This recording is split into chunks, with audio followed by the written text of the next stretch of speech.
আর এটাও মনে রাখবেন, পৃথিবীতে যতই তুমি ঐক্য করো না কেন, পৃথিবীতে যতই তুমি একতা করো না কেন, পৃথিবীর জমিনে তোমার যতই ম্যান পাওয়ার থাকুক না কেন, পৃথিবীর জমিনে তোমার যত মানি পাওয়ার থাকুক না কেন, পৃথিবীর জমিনে তোমার যতই সংখ্যা থাকুক না কেন, এ যুবকেরা, তরুণেরা, বাপেরা, ইতিহাস বলছে আমরা যতবার বিজয় পেয়েছি, আমরা যতবার কামিয়াবি হয়েছি, আমরা যতবার সাকসেস হয়েছে, একমাত্র আল্লাহ পাকের দয়াতে জিতেছি। যেদিনে 313 জন ছিল সেই দিন আমরা জিতেছি, যেদিন আমাদের সংখ্যা কম ছিল সেদিন আমরা জিতেছি। এ যুবকেরা, তরুণীরা, বাবেরা, ওই যে মসজিদে আকসা রয়েছে, ওই মসজিদে আকসাকে সেলিবিয়া সৈন্যরা 4 লক্ষ ঘিরে রেখেছিল। হযরত সালাউদ্দিন আইবি 12,000 সৈন্য নিয়ে গিয়ে গেল। ওই 12,000 সৈন্য নিয়ে সেলিবিয়াদের বিরুদ্ধে সালাউদ্দিন আইবি গিয়ে গেল মসজিদে আকসাকে উদ্ধার করার জন্য। আমার আল্লাহ সালাউদ্দিন আইবির এই 12,000 সৈন্যকে বিজয় দিল, 4 লক্ষ সেলিবিয়াদের হাত থেকে মসজিদ আকসাকে উদ্ধার করে নিল।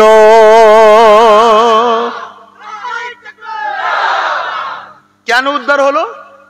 নেতাটা ছিল ইমানদার, নেতাটা ছিল দালাল নয়, নেতাটা ছিল ইমানদার, আর নেতার সাথে যারা ছিল তারাও ইমানদার। তাই সংখ্যা কম হতে পারে, 4 লক্ষর মোকাবেলায় 12,000-এর বিজয়।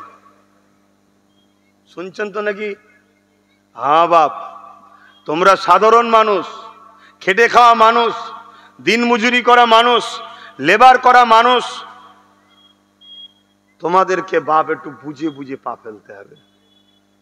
আল্লাহ নবী বলেছেন আখরি জামানায় 2 ধরনের উলামা হবে, খায়রুল উলামা, শাররুল উলামা।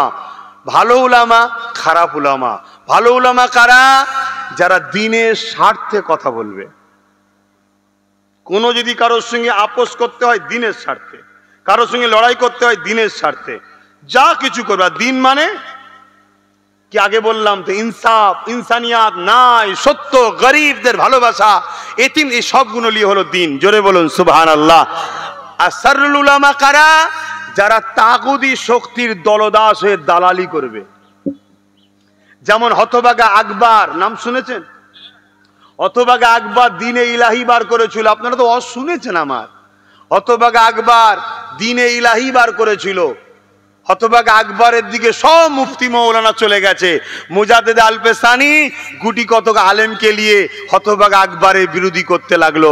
হতভাগা আকবর মুজাদ্দিদ আল-পেসানিকে মেরে ফেলার পরিকল্পনা করলো। আল্লাহ পাক হতভাগা আকবরকে আযাব দিয়ে তার বাহিনীকে ধ্বংস করে দিল। জোরে বলুন সুবহানাল্লাহ। ইতিহাস শুনেছেন তো আপনারা? এগুলো ভুলে যান না, মনে থাকে? কথা বলুন, ভুলে যান না, মনে থাকে? হ্যাঁ, আগামী দিন বড় ভয়ানক। খুব শিগগিরই একটা আইন আসতে চলেছে, অলরেডি উত্তরাখণ্ডে চালু হয়ে গেছে। কি? Uniform civil code. নামাজ পড়তে পারবেন না, রোজা রাখতে পারবেন না, দাড়ি রাখতে পারবেন না, টুপি পরতে পারবেন না, ইসলামী ল অনুযায়ী বিবাহ করতে পারবেন না, ইসলামী ল অনুযায়ী জীবনযাপন করতে পারবেন না। খুব শিগগিরই লাগু হবে। সংখ্যাগরিষ্ঠতার জোর আছে, করে দেবে। শুনছেন না শোনেন না? মাথায় ঢুকছে না, ঢোকে না? হ্যাঁ, তাহলে কি হবে এবারে? হ্যাঁ বলুন, কি হবে?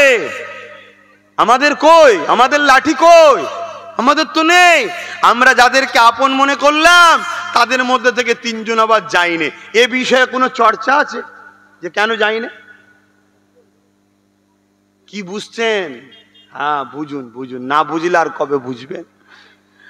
বাপেরা, নওজোয়ান তরুণেরা, এ নবী পাকের প্রেমিকেরা, যদি আপনারা ইসলামের ইতিহাসে মুনাফিক শব্দটা ভুলে যান তাহলে আপনারা ক্ষতিগ্রস্ত অবশ্যই হবেন। কারণ নবী আমার জানিয়ে দিয়েছে, আমার উম্মতিদেরকে প্রকাশ্য দুশমনরা মিটাতে পারবে না। প্রকাশ্য দুশমনের সংখ্যা যতই হোক না কেন, আমার উম্মতিদেরকে মিটাতে পারবে না। আমার উম্মতিদেরকে মুনাফিকরা মিটিয়ে না দেয়। আল্লাহ নবী আশঙ্কা করেছে মুনাফিক। এই মুনাফিক কাকে বলে একটু মন দিয়ে শোনে। এ যুবকেরা, তরুণীরা, বাপেরা, আল্লাহ নবীর হাতে হাত দিয়ে দিল হযরত আবু বকর সিদ্দিক, আল্লাহ নবীর হাতে হাত দিল এমন করে আব্দুল্লাহ ইবনে উবাই, আল্লাহ নবীর হাতে হাত দিয়ে নবী পাকের পিছনে ইক্তেদা করে আবু বকর সিদ্দিক নামাজ পড়ে, আব্দুল্লাহ ইবনে উবাইও নামাজ পড়ে। আবু বকর সিদ্দিক রোজা রাখে, আব্দুল্লাহ ইবনে উবাই রোজা রাখে। আমার নবী ওয়াজ করে, কোরআন বলে, আব্দুল্লাহ ইবনে উবাইও শোনে, আবু বকর সিদ্দিকও শোনে। আমার নবীর সঙ্গে হজে গেছে আব্দুল্লাহ ইবনে উবাই, আবু বকর সিদ্দিকও গেছে। আমার নবীর সঙ্গে গরিব অসহায়দের হয়ে, মজলুমদের হয়ে, জালিমদের বিরুদ্ধে লড়াই করতে হযরত আবু বকর সিদ্দিক নবীর সাথে গেছে, আব্দুল্লাহ ইবনে উবাইও গেছে। এক কথায় আবু বকর সিদ্দিকের দাড়ি, টুপি, জুব্বা, পাগড়ি, আব্দুল্লাহ ইবনে উবাইয়ের মুখে দাড়ি, টুপি, জুব্বা, পাগড়ি। কিন্তু অবাক হয়ে যাবে, কোরআন ঘোষণা দিয়ে দিয়েছে আব্দুল্লাহ ইবনে উবাই কোরআন ঘোষিত জাহান্নামী, আর রাসূলুল্লাহ আবু বকর সিদ্দিককে জান্নাতে সার্টিফিকেট দিয়েছে। কারণ কি? নামাজ তো দুদিকে আছে, রোজা তো দুদিকে আছে, হজ তো দুদিকে আছে, দাড়ি তো দুদিকে আছে, রোজা তো দুদিকে আছে, জিহাদ তো দুদিকে আছে, হকের হয়ে কথা বলার জন্য লড়াই দুদিকেই রয়েছে। নবীর দরবারে দুজনাই বসে, দাড়ি, টুপি, জুব্বা, পাগড়ি দুজনারই রয়েছে। একজন কোরআন ঘোষিত জাহান্নামী আর একজন জান্নাতি। কারণটা কি? এ যুবকেরা, তরুণীরা, বাপেরা, হযরত আবু বকর সিদ্দিক বলতে লেগেছে, এ দুনিয়া মানুষরা শুনে রেখে দাও, আব্দুল্লাহ ইবনে উবাইয়ের যা আছে আমি আবু বকরের তাই আছে, কিন্তু আমার যা আছে ওর তা নাই। কি ওর আছে আপনার না আছে, কিন্তু আপনার আছে ওর নাই, কি ব্যাপার? হযরত আবু বকর সিদ্দিক বললেন, আব্দুল্লাহ ইবনে উবাইয়ের দাড়ি, টুপি, জুব্বা, পাগড়ি আছে, এটা আমি আবু বকরের রয়েছে। আব্দুল্লাহ ইবনে উবাই নামাজ পড়েছে, রোজা রেখেছে, এটা আমি আবু বকরও করেছি। আব্দুল্লাহ ইবনে উবাই হজ করেছে, এটা আমিও করেছি। ও নবীর সাথে জিহাদে গেছে, এটা আমারও রয়েছে। এদিক দিয়ে ওর যা আছে আমি আবু বকরের তাই আছে, কিন্তু আমার যা আছে ওর তা নাই। কি আপনার আছে ওর নাই? ওই সময় আবু বকর সিদ্দিক বললেন, আমার দিলেতে নবীর প্রেম ও আদব আছে, এটা আব্দুল্লাহ ইবনে উবাইয়ের নাই। ও লোককে ধোঁকা দেওয়ার জন্য মুসলমান সেজেছে, আর আমি দিল থেকে আল্লাহ ও রাসূলকে মেনেছি, এই জন্য আমি জান্নাতি। ওর সব থাকার পরও জাহান্নামী। এ যুবকেরা, তরুণীরা, বাপেরা, নবীর দরবারে যদি মুনাফিক থাকতে পারে, আমাদের সঙ্গে মুনাফিক আছে না নাই? সেদিন যদি নবাবিতে মুনাফিক থাকতে পারে, আজকে আমাদের মসজিদে মুনাফিক থাকতে পারে না? পারে না। সেদিন যদি দাড়িওয়ালা, টুপিওয়ালার ভেতরে তাগুতি শক্তি ইহুদি খ্রিস্টানের সঙ্গে হাত মিলিয়ে নবী সাহাবাদের দুশ্মনী যদি করতে পারে, আজকে দিনও এই অত্যাচারী শাসকদের সঙ্গে হাত মিলিয়ে আমাদের ক্ষতি করতে পারে না? পারে না। তার ছোট্ট নমুনা বলে দিয়ে যায়, বেঈমানের দালালি করে ইমানদার কুরাইশ বংশের ছেলের বিরোধী করলি তোরা। করেছো না করেনি? আজকে নওশাদ একা, ওর সাথে আরো 40টা থাকতো, 40টা কেস বাড়তো না কমতো? তাহলে কেসের পাল্লা ভারী হতো না কমতো? এগুলো তো মাথায় ঢুকানো দরকার। হ্যাঁ, এ নওজোয়ান তরুণেরা, আমাদের সমাজে আর একটা কথা চলছে। কি কথা?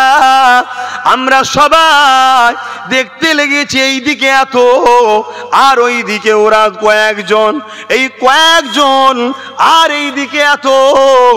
এই কথাটা আমাদের সমাজে নিরীহ মানুষকে বোকা বানানো হচ্ছে। শুনছেন তো? এখানে আমি এবার একটা কথা বলবো। আল্লাহর জন্য এক হওয়া আর কোন জালিম শাসকের চাপে পড়ে এক হওয়া, দুটো এক না আলাদা? এক কথা বলছেন না তো? ধরেন না কোন জালিম বললে, তোরা সব যা আছে সব ভুলে যা, এখন তোরা এক হয়ে যা। শুনছেন না? শোনেন না? এটা একটা জিনিস, আর আল্লাহর জন্য এক হওয়া এটা একটা আলাদা জিনিস। আল্লাহর জন্য যারা এক হয় তারা বেশাক আল্লাহর রহমত পাবে, জান্নাতি। জোরে বলুন সুবহানাল্লাহ। আর যারা পিছনে চাপ এসেছে, সেই চাপে এক হবে, তারা আমাদেরকে ধ্বংসের দিকে নিয়ে যাবে না যাবে না? আমার কথা আপনাদের অসুবিধা হচ্ছে? একটু সরাসরি দেবেন। এজন্য আমি আপনাদেরকে একটা কথা বলবো, যদি সংখ্যা বেশি হওয়াটাই যদি হক হয়, সংখ্যা বেশি হওয়াটাই যদি হক হয়, তাহলে আমি জানতে চাই কারবালার বুকে একটা লড়াই হয়েছিল, জানেন তো নাকি? ইমামে হোসাইন পাক আর জালিম অত্যাচারী স্বৈরাচারী লুটেরা খুনি চরিত্রহীন গুন্ডা ডাকাত বদমাই শয়তান জাহান্নামের কুত্তা এজিদের সঙ্গে, তাই তো নাকি? এর লকআপ রে বাবা, ওর লকআপ, এই লকআপ না দিলে ও অখুশি হয়। শুনছেন তো নাকি? আপনাদের কারো কষ্ট হলো নাকি? তাহলে ওই বদমাইশের সাথে লড়াই হচ্ছে ইমাম হোসাইন পাকের। ইমাম হোসাইন পাক কেন গেছে? এজিদ গরিবদেরকে লুটতো, হোসাইন পাক গরিবদের কণ্ঠ হয়েছে। এজিদ স্বৈরাচারী ছিল, খুনি ছিল, নারীদেহ শোষণ করত, শরাবী ছিল, নাচ গান নিয়ে ব্যস্ত। সোশ্যাল মিডিয়ায় দেখছি এই ওয়াকাবের প্রতিবাদের নামে বড় বড় নাচ ড্যান্সের অনুষ্ঠান করা হচ্ছে। আপনাদের ক্ষুদ্র বিবেককে বলুন, ইসলামে তো নাচ গান হারাম না হালাল? এর বিরুদ্ধে কোন মোল্লা-মৌলভী সাহেব কথা বলেছে? সেটিংটা বুঝতে পারছেন না? পারেন? সেটিং মাথায় ঢুকছে না, ঢোকে না? বলবেন তা কিনা? এর বিরুদ্ধে বলবে না, সে ঘুরিয়ে ফিরিয়ে আব্বাস সিদ্দিকীর বিরুদ্ধে বলবে। কেন? আজান হচ্ছে আপনাদের মহল্লায়, আজানটা হয়ে যাক। যার কষ্ট হচ্ছে বাপ শুনতে মন নেই, এই একটা সুযোগ, আস্তে আস্তে চলে যাবেন। কতক্ষণ হবে? নামাজ কটায়?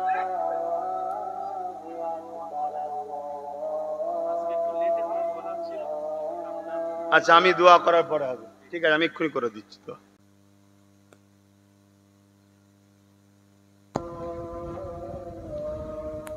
اللهم رب هذه الدعوة محمد الوسيلة الفضيلة وصوم مقام محمد لله إنك لا تفلح لا إله إلا الله محمد رسول।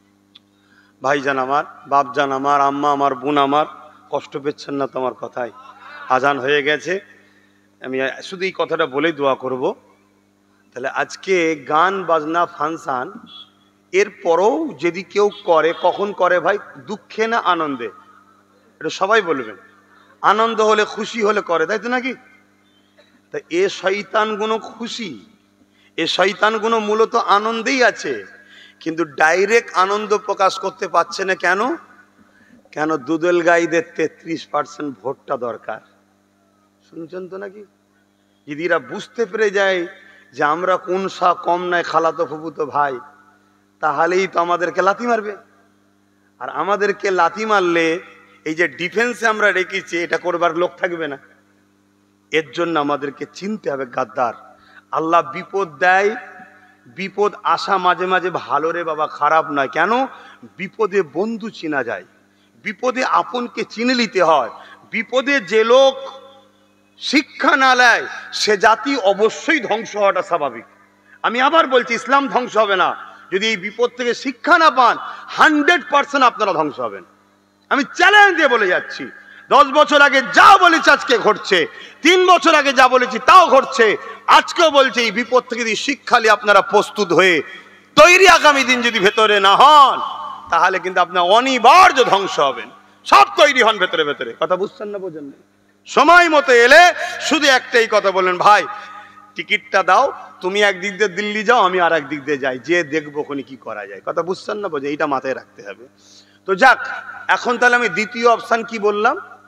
প্রথম অপশান আইন হলে আইনের অস্ত্র দিয়ে কাটতে হয়, তাহলে কেস করতে হবে। দ্বিতীয় অপশান কি?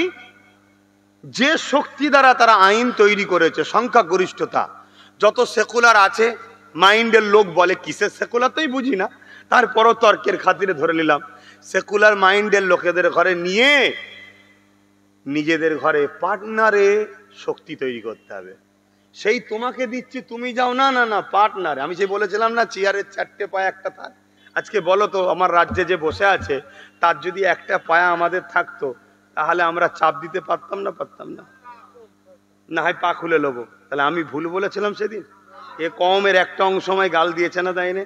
কিন্তু নিরীহ মানুষ যারা গাল দিয়েছে তারা মূলত দোষী নয়, তাদেরকে গাল দিয়েছে এক ধরনের মোল্লা মৌলী সাহেবরা, তাদেরকে ওয়াশ করিয়েছে ব্রেন। কথা বুঝে আসছে?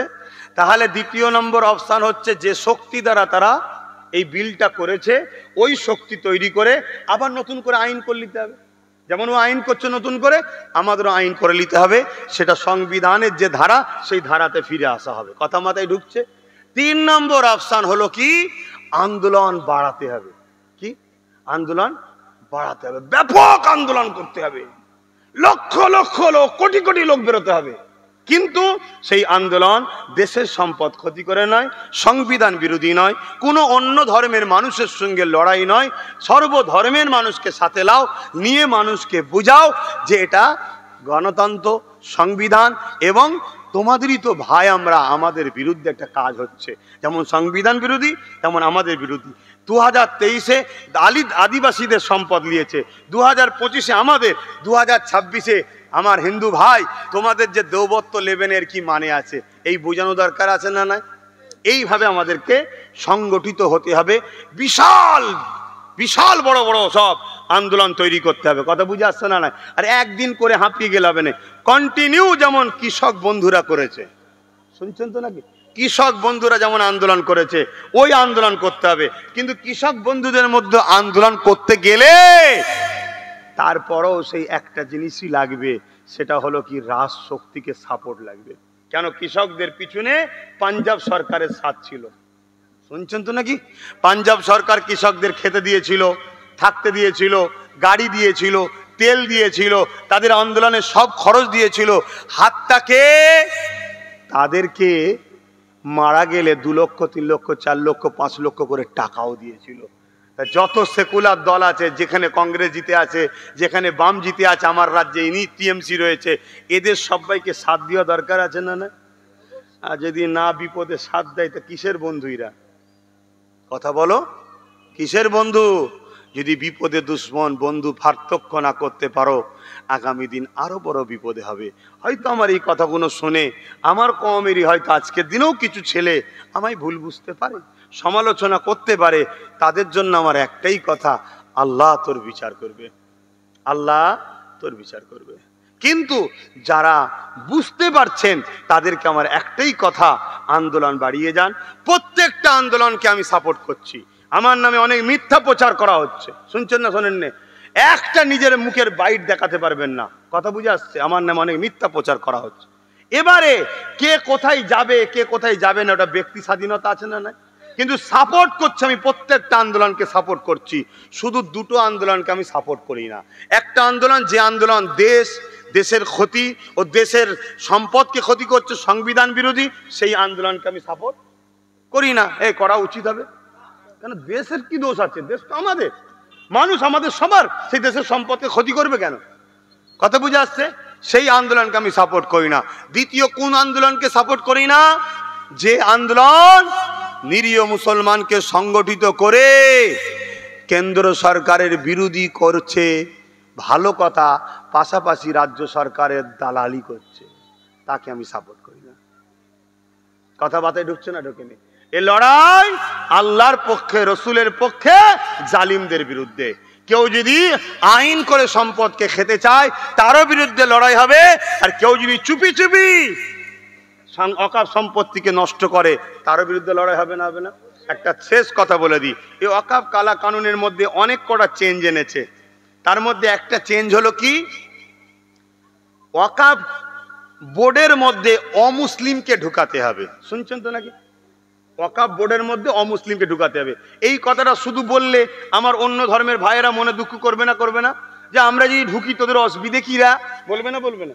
তাহলে ডিভাইড তৈরি হবে না? হবে না? তাহলে আমাদেরকে বোঝাতে হবে যে আমার অমুসলিম ভাই, হিন্দু ভাই, খ্রিস্টান ভাই, পাঞ্জাবি ভাই, আদিবাসী ভাই, তোমাদেরও যে সম্পদ আছে, যেমন জল জঙ্গল, দেবত্ব সম্পত্তি হিন্দু ভাইদের, টেম্পল মন্দিরের নামে সম্পদ আছে, কি বলে কেদারনাথ মন্দির, তিরুপতি মন্দির, তারপরে কি উড়িষ্যা মন্দিরে সব সম্পদ আছে, ওনাদের যে ট্রাস্ট আছে কমিটি, ওই কমিটির রেজলিউশন আছে কোনো অমুসলিম কোনো অহিন্দু ঢুকতে পারবে না, হিন্দু যে হবে সেই থাকতে পারবে। তাহলে ভাই আপনাদের তো আইন আছে যে আপনার ধর্মের জিনিস আপনারা করবেন, আমরা সাপোর্ট করছি, আপনি ঠিকই আইন করেছেন, কারণ আপনার ধর্মের বিষয়ে মুসলমান যদি ঢোকে এটা তো ঠিক হবে না।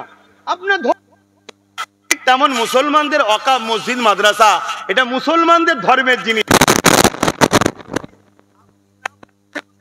আর না আমরা আপনাকে বুঝাতে পারবো, ঠিক না বেঠিক? ঠিক না বেঠিক? অতএব আপনার যেমন ধর্মের জিনিস আপনারা থাকবেন, আপনারা আইন করেছেন, ঠিক আমাদেরও ওয়াকাফে এরকমই আইন আছে যে শুধুমাত্র মুসলমান থাকবে। এতে সমস্যা কিসের? হিন্দুদের সম্পদে শুধু হিন্দু থাকবে, খ্রিস্টানদের সম্পদে শুধু খ্রিস্টান থাকবে, মুসলমানদের সম্পদে শুধু মুসলমান থাকবে। এটা তো দীর্ঘদিন হয়ে আসছে। তাহলে আপনাদেরটা থাকবে আর আমারটাতে ডিস্টার্ব হচ্ছে, এটা কি আপনি মেনে নেন? আশা করছি আমার অমুসলিম ভাইরা যারা সম্প্রীতি প্রেমিক মানুষ তারা বলবেন না এটা ভুল হচ্ছে, তো এটা বুঝাতে হবে তো, ঠিক না বেঠিক? এই আইনটা কেন্দ্র সরকার করছে, আরো অনেক কটা, তার মধ্যেই একটা। কিন্তু আপনারা জানেন 2025-এ আইন তৈরি করছে কেন্দ্র সরকার, আর 2024-এ অলরেডি পশ্চিমবাংলার ওয়াকাফ কমিটির মধ্যে 2 জন অমুসলিমকে রাজ্য সরকার ঢুকিয়ে দিয়েছে। এই জানেন আপনারা? তাহলে বলুন, এই যে যে বলছেন সেটাও হয়তো আমার বক্তব্য শুনে বলছেন, এ প্রতিবাদ কারো মুখ থেকে শুনেছেন? কেন করেন না? কেন্দ্র সরকারও যেমন অমুসলিমকে ঢুকাচ্ছে প্রতিবাদ করছেন, এও তো অমুসলিম ঢুকিয়ে দিয়েছে চুপচুপি, তো এইটার প্রতিবাদ করবেন না কেন? এই কথাটা কি বলা আমার ভুল হচ্ছে? এই কথাটা কি আমার কমকে বলা ভুল হচ্ছে? তাই প্রত্যেকটা আলেম উলামা ইমাম পীর মাশায়েখ আমি সবাই সাথে মিশতে চাই, কিন্তু প্রতিবাদটা যেন নিরপেক্ষ হয়। একজনের প্রতিবাদ আর একজনের দালালি, একজনের ভুলের বিরুদ্ধে আর একজনের ভুলকে সাপোর্ট, ওই প্রতিবাদের সাথে আমি নেই। কেন? দ্বিচারিতা করা এটা আল্লাহর জন্য নয়, এটা দুনিয়ার কাউকে খুশি করার জন্য হবে, তার সাথে আমি নেই ভাই। এটা কি আমি ভুল করছি? একটু সাক্ষী দেবেন আমি ভুল করছি তো? ভাই আমার, আপনারা তাহলে কি একমত আমার সঙ্গে? একমত? প্রতিবাদ হবে না হবে না? আন্দোলন হবে না হবে না? প্রত্যেক জায়গায় আহলে সুন্নাত ওয়াল জামাত করছে, এভাবে প্রতিটা জায়গায় জাগার পর আগামী দিন এই আন্দোলন তো একদিনের নয় রে বাবা, অনেক আন্দোলন করতে হবে। ব্যারিকেড একটা কেন 100টা হবে, যে ডাকবে 100টা ডাকবে। আগামী দিন প্রয়োজন হয় আমিও ডাকবো, আপনারা খবর পেলে যাবেন না যাবেন না? আমার সাথ দেবেন না দেবেন না? হাত তুলে বলুন দেবেন না দেবেন না? এ হাত পাক্কা তো নাকি? গাড়ি ভাড়া দিতে পারবো না, খাওয়া দিতে পারবো না, কেন? নিজের ধর্মের ঐতিহ্যের জন্য, নিজের দেশের জন্য আপনাকে যেতে হবে, ঠিক না বেঠিক? হ্যাঁ, আন্দোলন হবে, আরো অনেকে করছে, সবার আন্দোলনকে সাপোর্ট করছি, কিন্তু আন্দোলনের নামে যারা দেশের সম্পদ ক্ষতি করবে, আন্দোলনের নামে যারা দালালি করবে, তাদের সাথে আমি নেই। ভুল করছি না তো? কারা কারা বলছেন আমি ভুল করছি না? একটু সাক্ষী দেন আমি ভুল করছি। আপনারা সাক্ষী দিচ্ছেন তো? আলহামদুলিল্লাহ। আসেন এখন দোয়া হবে, সালাম হবে, তারপরে ছোট করে দোয়া হবে, তারপরে নামাজ হবে। নামাজের পর ও আমার আরেক ভাই আছে ইসহাক সিদ্দিকী ভাই, তিনি আছেন, আলোচনা করবেন।